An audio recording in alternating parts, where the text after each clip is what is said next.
we need more volunteers. We've all heard the stories like Saturday night trying to find somebody to show up on Sunday. It's like, well, yeah, I need more volunteers, but like they're not there, man. I've been in this church for a long time. I know who's in our church. There's nobody there. Get rid of all the volunteers and just hire people. Yeah. That's contract people, non-Christians specifically. How do you go get the person who does freelance audio in your congregation, but do they really want to do the thing they do for a living on Sunday too? I can feel the tension right now. Somebody listening to this going, I have no idea how to get more volunteers. Why most tech teams couldn't survive with losing one volunteer is because their whole team is one volunteer. Yeah. They only have one guy. They're like, eeny, meeny, miny, mo. You're out? Gosh. That's the whole operation. Yeah. I mean, recently with Jeff, we were talking about most churches, 70 people, whatever. They truly do have one volunteer. It's one guy. So yeah, we'll just rule out that part of the equation. Truly, you lose one volunteer, your operation's done because more realistically, it's probably like a third-year team. Yeah, I don't know any church that has just one volunteer. No, but on tech specifically. Yeah, on tech specifically. Because I know many churches that have like 3 volunteers. Okay, that's more than one. Yeah. That's why I more realistically said 1/3. Yeah. Because I mean, like I know my in-laws are Cowboy church planners. Yeah, thing. we talked about the Cowboys. Yes. Cowboy church. And I remember every year attending that church, and I'm like, I'll always look back at the tech booth, at the production booth, just to see. And I'm like, they have 4 or 5 people in the production booth, and they're a really small church. Yeah, because you got somebody to run a lot of cowboy hats. A lot of cowboy hats. Like, you have is the booth small? Like, are they? Are you talking about are the cowboy hats touching each other's cowboy hats? Yeah, like how that's. No. You know, it's funny too, because not a lot of people wear cowboy hats inside the building. That's not like cowboy culture.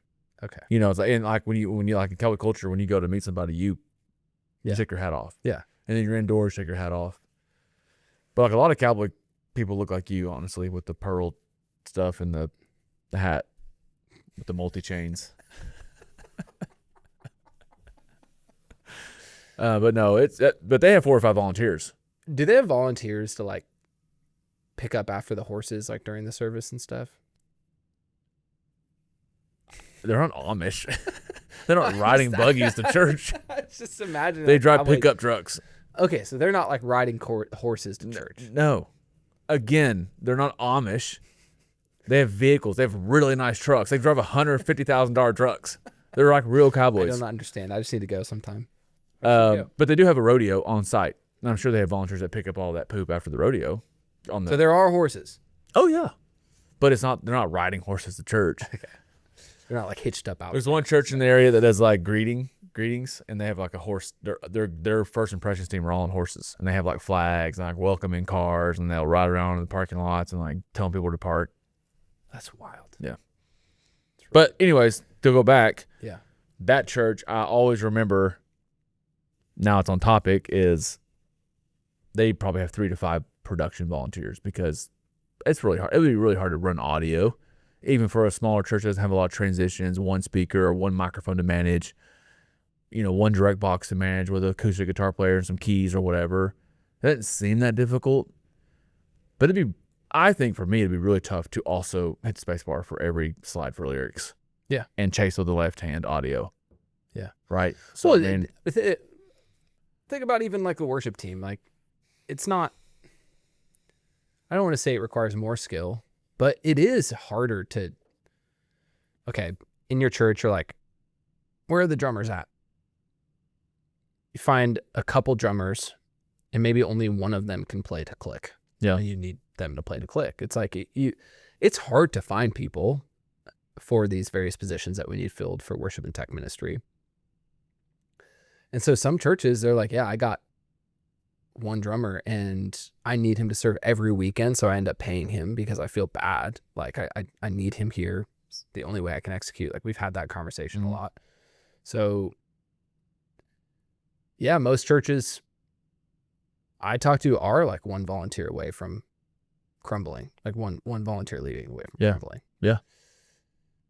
So how do we fix that? How do you fix what? How do we fix that very real situation we're up against. You need more volunteers. Okay. Right? Well, yeah, probably. I think that's the only. I mean, if that's you're the only solution, if I'm $1 away from my bank account, get rid of all the volunteers and just hire people. yeah, That's contract people, non-Christian specifically. If I'm $1 away from my, what was funny about that? Y'all both laughed at that. Yeah, it was funny. He laughed. I laughed because it was the delivery was good. Every now and then you have good delivery. If I have $1 in my bank account and I lose that $1 and I'm at zero, what's the issue? Or what is the need? I need more dollars. Yeah. So that if I do lose $1 or $2, I'm not at zero. That's why I did this podcast. Now we all know where Dylan's at. That's why I did this podcast. I said it before you said it. Dollars on the dome. Yeah, so we need more volunteers. We've all heard the stories like Saturday night trying to find somebody to show up on Sunday, and it's like a joke in the community. Like, oh, we just constantly trying to fill roles. It's not that complicated of an issue. It may be hard, difficult to solve, but like it's not a complex issue. Yeah. You're totally right. It's like just need more dollars, more volunteers. Yeah. Just need more volunteers. Yeah.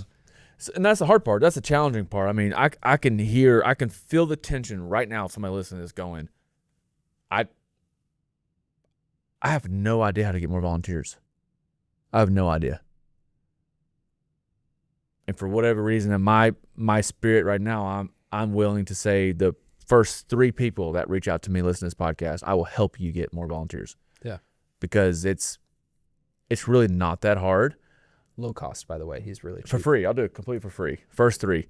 I'll help completely for free because it's really not that hard. You probably just have never had someone say, hey, try these 2 or 3 things. So it won't take a lot of work for me to say that. Why can't you just say those things now instead of saving it for the special? Because we have said it. We've said it a million times. Shoulder tapping, ways to do it on the platform, relationships outside of church. Like we've said it a million times. Yeah. So for someone to call me and take 30 minutes of my time, I can say, hey, here's how you shoulder tap. Here's how you like. But I'm not going to just give away everything for free on the podcast, okay? That's ridiculous. I thought you were not going to charge them, though. That's directly. That's what I want, okay? I'm kidding. That's really funny. Yeah, I sense a lot of cynicism from people often when we talk about this.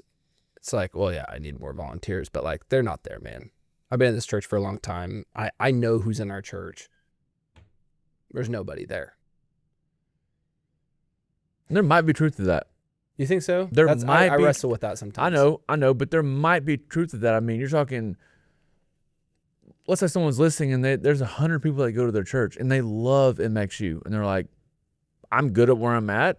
I think I serve a great church. We have 4 people on our team. And we're a church made up by 10 families. And those 10 families I know all personally because we're a unique group of people and we'd love more people to come to our church. We're praying for that. But for whatever reason in this season, we have 100 people and we're all split by 10 families. And I know all 10 of those families. I know the Johnsons are all tied up in kids ministry. I mean, that might be a legitimate, like, there is no one here to hit spacebar for me. That might be true. Yeah. So strategy changes. Yeah. So let's address that expression of church really quick because it's a pain point I see often in that expression of church. When I say expression of church, I mean, 50, 100 people, maybe even up to 200 people, but like you could reasonably like know the names of everybody in your church. Yeah. Right. Which is way more common than not. 100%. Yeah. So that's why I want to address that first. Sometimes the issue might be you need too many volunteers, but I want to give you another solution. If you're like, no, I know everyone and none of them can play drums. None of them can do this task, so on and so forth. You might need to scale back your operation. Mm-hmm. What you're doing. And there's a lot of pastors out there that are not willing to do that, for the record. Yeah, 100%. Because they want to go what they've seen. Yep. And because we can script this whole thing out, right? Pastors like, no, I want high energy worship. I'm a huge fan of Stephen Furtick and everything they do, and I want to do exactly how they do it. Whatever. Yep. I sound dismissive because I'm slightly dismissive of that. I don't think it's a wise approach to just try to go replicate whatever other church Yeah. down the street is doing. Yeah. But I get it. You're faced with that. Your pastor said, I want this. And he said, I don't have anybody. And then that's how people end up paying people, right? The pastor's like, let me put my business hat on. How much money you need to solve this? Yeah. Surely there's somebody at the university who plays, or I don't know. I was at the bar the other night. There's a guy playing. How about we get him, right? Like, Yeah. I don't know. Yeah. I see that happening a lot. Mhm. So if you're in that situation, do we even try to solve that? Or we just say like, hey, we're not going to give you the right advice because your leader is on a different page than us. Yeah, it's hard. It's hard. Like I wouldn't. It's hard because then people start going, well, maybe I need to leave. Yeah. And that might not be it. But you said something like, let's just be the bigger and better church right down the road. Yeah. Well, I think volunteers can sense that and they'll go, well, if you're just trying to be that, then I'll just go do that. Yeah. Yeah. You That's know. a whole other episode, which I feel like we've recorded multiple episodes talking about that. But yeah. So in that situation, let's just say your pastor does allow, and this is truly like you have the ability to do this, like scale back the operation. Don't have a full band. Maybe try to consolidate some of your technical roles. Maybe you don't need to be having 3 camera operators. Yeah. Maybe I think there are multiple ways that we could execute Sunday service, and we could take what once needed to be a 15-person operation down to a 5-person operation, and the Spirit of God could move more than ever in that 5-person operation, and the gospel could be taught and exhorted. Like it all could still happen in that different expression. And so you might need to hear that, person listening, like maybe you just need to scale back. Yeah.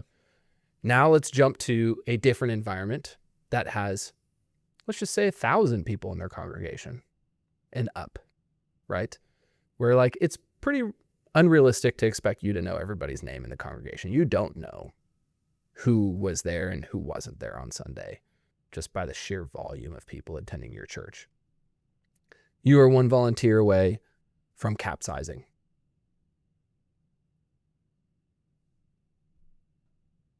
How do we solve that?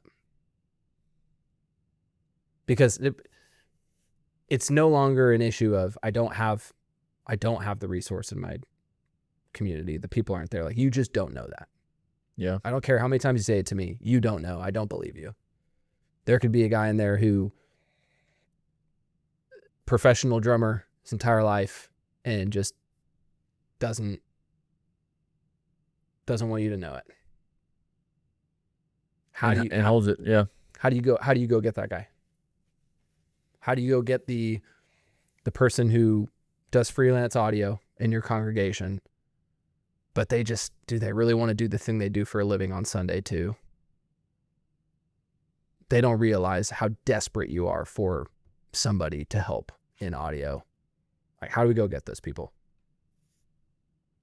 I mean, they need to realize if we're a church of this size and we're all super close and personal, we've said this before, nobody was jumping onto the Titanic as it was sinking. They were jumping off of it. So nobody wants to jump on a boat that's going under. So you don't ever want to recruit to we have to have you. We're failing. We need you because we're going under. Well, why am I going to jump on if we're going under? Mm-hmm. That makes no sense. But when we remember the core of serving the church, we want you to come serve because of what you can experience. I don't care how good of an audio engineer you are. I mean, we have 3 people on stage. We have acoustic keys and a bass player. And the acoustic and keys player, they sing. I mean, it is what it is. Like, we don't need a Phil Bledsoe. Yeah. We just don't. Yeah. So it's like, I don't care how good you are. I need someone to come in because I want you to experience life change through serving the local church. Yeah. And then as that relationship starts, whether it be a pastor saying that from stage or a 5-person worship night gathering that You've challenged everyone to bring someone they know from church who isn't currently serving. Maybe let's say there's a handful of people not serving, but you know them, you bring them, and you're like, I don't care how good you are at ProPresenter. Well, what is ProPresenter, right? It's just like, it doesn't matter. Like, I want you to come experience because I know what God can do through serving the local church. Yeah. The when it comes to serving, the win is only ever life change. It is never to make our show better. Yeah. It just isn't. Yeah. And we've missed the mark there. So we think recruit for need. What if I miss that one person? What if that one person doesn't show up? Recruit for need. I need more. But you don't need more to make your show better. You need more because God has called us to lead people sometimes through acts of serving because God needs to reach that person through serving his church. Mm-hmm. Yeah. I think you said something really key there. You said a lot. Most of it was really good. I think then he looks over. It wasn't a lot. No. Was that a lot, Hayden? No. Hayden's agreeing with you a lot more today. I thought it was a lot. Like it was, when I say a lot, I mean like. It was loaded. It wasn't long. It was wisdom. So there was a depth of wisdom in what you said. It was Hayden's going to clip that for me, and I'm going to post it on my own Instagram and not tag you. That's hilarious. What I was going to say was, and it stuck out to me, community. I just think for myself, how did I get involved in worship ministry in the church? It was actually because it was through the friendships that I had built. Yeah. You know, I got involved at an early age, which that's a whole other episode we've talked about before. We'll probably do more in the future, but like you need people, like go find your young people. They want to be a part of stuff. Like, and they got the time to learn, and it could change their life like it changed mine. Right. I had no idea what I wanted to do. Yeah. And somebody provided community to me. Yeah, they got more than just time, right? Real fast. Yeah. They got also the brain capacity. They're not stressed like an adult is. Yeah. So, hey, go learn this. No problem. I'm not stressed. I'm not going to worry about how to pay my bills. Yep. My small group leader, Caleb, in middle school, he was, I think at the time, like a worship intern at the church. We all looked up to him. And turns out me and my buddies in my small group, like we wanted to get into music. Like we were, so I and my family was kind of into music. And so I was like, I want to play drums. Like I just gravitated towards that. Right. But it started from this relationship of like, I like being around that person. I want to be around them more. And I think that's something we've lost in worship and tech ministry when we're talking about bringing new volunteers in. Our network of people, the community that we've built, especially in that larger 1,000+ person church, we start to have these little micro communities within the church, right? Just natural. Like you're not going to know everybody. Through your small group, your community, you start to meet new people. When you have conversations with them, you get to know their families. You understand their gifts and talents. Oh, my cousin plays guitar. Oh, where did your cousin go to church? Yeah, he's actually been kind of searching for churches. Oh my gosh. Well, like, I'd love to meet with him. Not just because I want a guitar player, but because also I want more people to join our church. And yeah, would it be nice if they were a guitar player? That'd be awesome. It's actually what I've been asking God for every night. Yep. So like, it's those types of interactions where you can really start. When then you go find that person, they're like, oh yeah, dude, I actually play in this band and I know such and such, and he actually just came to the Lord. And he's like, those are the stories we all know and hear in doing ministry. But those stories, we can't tell those stories if we don't get out there and meet people, in commune with people. Right. And so I think it really is. We can make announcements. You know, there's always the pre-service videos you can do. Oh, join our worship team. And I'm sure you'll get probably 10 vocalists that want to join your team that day. Right. It always happens. You're like, come join our worship team. You're like, oh, sweet. I just went from 20 background vocalists to 30 background vocalists this weekend. Awesome. Like, and you get discouraged by that and you're like, oh, there's just nobody out there. Go get with the people and use the people that you already have as gasoline on that fire. Hey, who do you know? sometimes people just don't know. I think you said that already. Like they just don't even know They don't know. that there's a need. The volunteers on your team don't know. Yeah. They're like, hey, when I'm here, and it's things seem to be. I mean, people can sit down and listen inside of a church and go, "This is awesome. This team has it figured out." Yeah. And the leaders are just crumbled on the inside because they're like, man, they don't know what they don't know. Like the leader's going, if one of these people back out, this what you think is awesome goes away. Mm-hmm. And that person, because they don't understand volunteerism, they don't understand what it's like to volunteer, they don't know that's a real threat. Yeah. So tell them. Have those conversations with them. Yeah, not that hard. Yeah. Just do it. Just do it. Yeah, so I think we've outlined two pretty. Are we missing anything in that? Like I don't want to be incomplete in our diagnosis of why they might be. Yeah, I feel like we've touched on two different church expressions, church sizes, which sometimes we haven't done the best of job. We understand that the tensions are different in those two environments. Practical takeaways this week. Somebody's like, yeah, you guys said a lot that resonates with me. Not the most social person. I don't know. It's still not clear to me what I need to be doing. Let's assume there's many people in their church that they have yet to meet. What's like a few really practical takeaways? Don't forget the spiritual side of things. God's way bigger than your lack of volunteers, right? So don't forget that. You said it earlier. I've been challenged before from leaders. Are you praying for what you need? God can answer those prayers, specifically by title, by role, by position. Pray for it. And then also, never, ever, ever let a volunteer hold you hostage. Meaning, well, if I don't come back, your service fails. And I'm gonna use that to my advantage. See ya. You're not gonna hold hostage. If you don't want to be here because you're not experiencing life change or you don't believe in showing others, Jesus through your role and responsibilities and tasks, then don't be here. You're not gonna hold us hostage. God's bigger than all of that. Spiritual side of things. A. B. You've got to have a strategy for your weekend teams. Your weekend is by far the largest funnel to your church of getting involved. The weekend is the biggest door. If you don't have a strategy for the biggest door, this is marketing 101. If you don't have a strategy how to get people or to retain them at the biggest opportunity of your brand, organization, company, church, then you are never going to accomplish this. Have a strategy on the weekend. What is that strategy? Is it